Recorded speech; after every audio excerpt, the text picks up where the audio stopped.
नमस्कार, आईडीटीवी पॉलिटिक्स में आपका स्वागत है। इस एपिसोड में आज हम बात करेंगे शिक्षा की और नजर डालेंगे स्कूली शिक्षा एवं साक्षरता विभाग के कामकाज पर।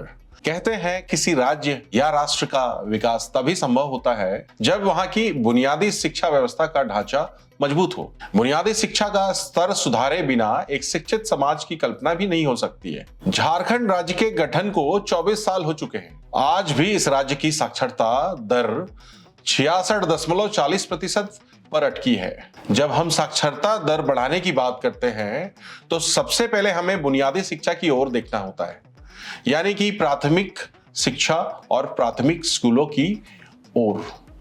वास्तविकता की बात करें तो झारखंड में प्राथमिक शिक्षा की हालत खस्ता है। कहीं स्कूल भवन जर्जर है तो कहीं मिड डे के मील में बच्चों को पोषक तत्व नहीं मिलते हैं। अच्छा भोजन नहीं मिलना भी झारखंड में ड्रॉप आउट की संख्या बढ़ने का बड़ा कारण है।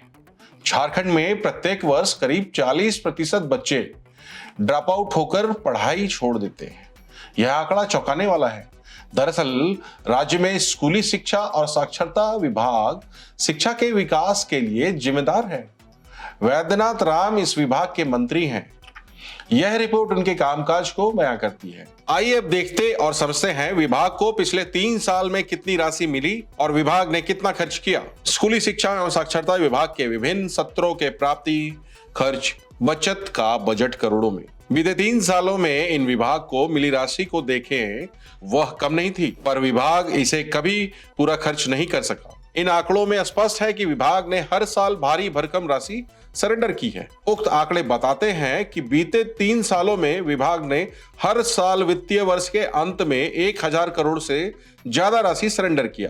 मतलब ये पैसे खर्च ही नहीं किए जा सके। इतना ही नहीं, विभाग को बीते 3 सालों में हर साल मिलने वाली राशि थोड़ी बहुत बढ़ी। स्कूली शिक्षा एवं साक्षरता विभाग के 2020-21 सत्र के खर्च एवं बजट प्रतिशत में साल 2020-21 विभाग ने 73% राशि खर्च की, जबकि 27% राशि खर्च नहीं होने के कारण सरेंडर हो गई। स्कूली शिक्षा एवं साक्षरता विभाग के 2021-22 सत्र के खर्च एवं बचत का बजट। इसी प्रकार वित्तीय वर्ष 2021-22 में भी विभाग ने 80% राशि खर्च की, जबकि 20% राशि खर्च नहीं किए जाने के कारण सरेंडर करनी पड़ी। स्कूली शिक्षा एवं साक्षरता विभाग के 2022-23 सत्र के खर्च एवं बजट का बजट प्रतिशत में साल 2022-23 में फिर यही कहानी दोहराई गई। इस साल भी विभाग 86% राशि ही खर्च कर सका, जबकि 14% राशि वापस हो गई। 3 वित्तीय वर्ष में हर साल विभाग 14 से 23% राशि सरेंडर करता रहा। स्कूली शिक्षा एवं साक्षरता विभाग के विभिन्न सत्रों के खर्च एवं बचत का बजट करोड़ों में। साल 2020-21 में स्कूली शिक्षा विभाग ने 2369 करोड़ सरेंडर कर दिए। फिर अगले साल यानी 2021-22 में विभाग ने 1669 करोड़ सरेंडर किए। फिर साल 2022-23 में सरेंडर की राशि और बढ़ गई। विभाग ने 1246 करोड़ वापस कर दिए। साफ है कामकाज की रफ्तार में सुस्ती बरकरार रही। स्कूली शिक्षा एवं साक्षरता विभाग के विभिन्न सत्रों के खर्च एवं बचत का बजट प्रतिशत में।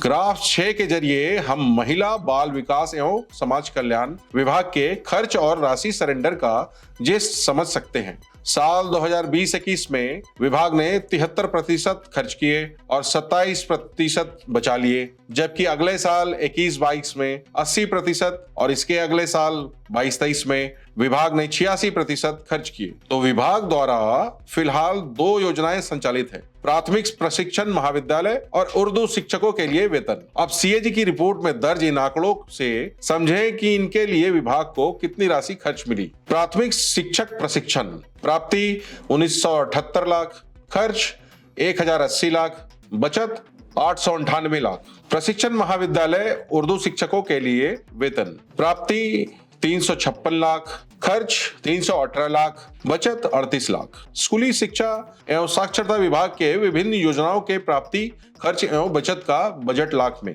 ग्राफ 7 से स्पष्ट है कि विभाग को प्राथमिक शिक्षक प्रशिक्षण महाविद्यालय के लिए पर्याप्त राशि मिली, पर विभाग आधा से भी कम ही राशि खर्च कर सका। नतीजा हुआ, इस मद में प्राप्त 1978 करोड़ में से मात्र 898 करोड़ सरेंडर हो गए। यह आंकड़ा बताता है कि विभाग प्राथमिकी शिक्षा को लेकर कितना गंभीर है। उर्दू शिक्षकों के लिए प्राप्त 356 करोड़ में से 38 करोड़ सरेंडर हो गए। स्कूली शिक्षा एवं साक्षरता विभाग के विभिन्न योजनाओं के खर्च एवं बचत का बजट प्रतिशत में ग्राफ संख्या 8 से स्पष्ट है कि विभाग ने सबसे ज्यादा उर्दू शिक्षकों के वेतन पर खर्च किया। इस मद में प्राप्त राशि का 89% खर्च हुए, जबकि 11% बच गए। वही प्राथमिक शिक्षक से प्रशिक्षण महाविद्यालय पर विभाग ने 55% खर्च किया और 45% राशि सरेंडर कर दी। यह हाल उस राज्य का है जहां बुनियादी शिक्षा व्यवस्था काफी कमजोर है। अब बात उन मद की करते हैं जिनके लिए विभाग को राशि तो मिली, पर 1 रुपए भी खर्च नहीं किए गए। नतीजा हुआ कि पूरी की पूरी राशि ही सरेंडर हो गई।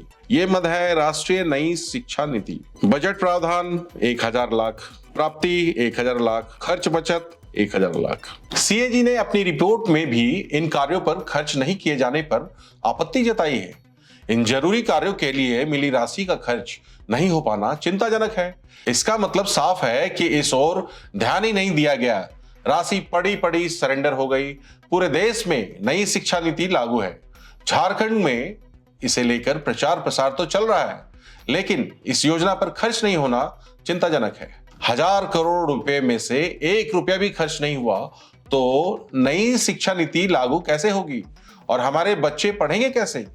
इस विभाग के पास राज्य की नींव मजबूत करने की बड़ी जिम्मेदारी है, पर विभाग शायद इस ओर उदासीन है। चिंता की बात यह है कि राशि इसी प्रकार सरेंडर होती रही तो आशंका है इन मदों समेत अन्य में भी राशि कटौती हो जाए। कामकाज नहीं होने के कारण राशि आवंटन में कमी आना तय है। जैसे कि हमने दूसरे विभागों के आकलन के दौरान भी देखा है, कई ऐसे विभाग हैं जहां जैसे जैसे खर्च घटता गया वैसे वैसे बजट अनुदान घटता गया।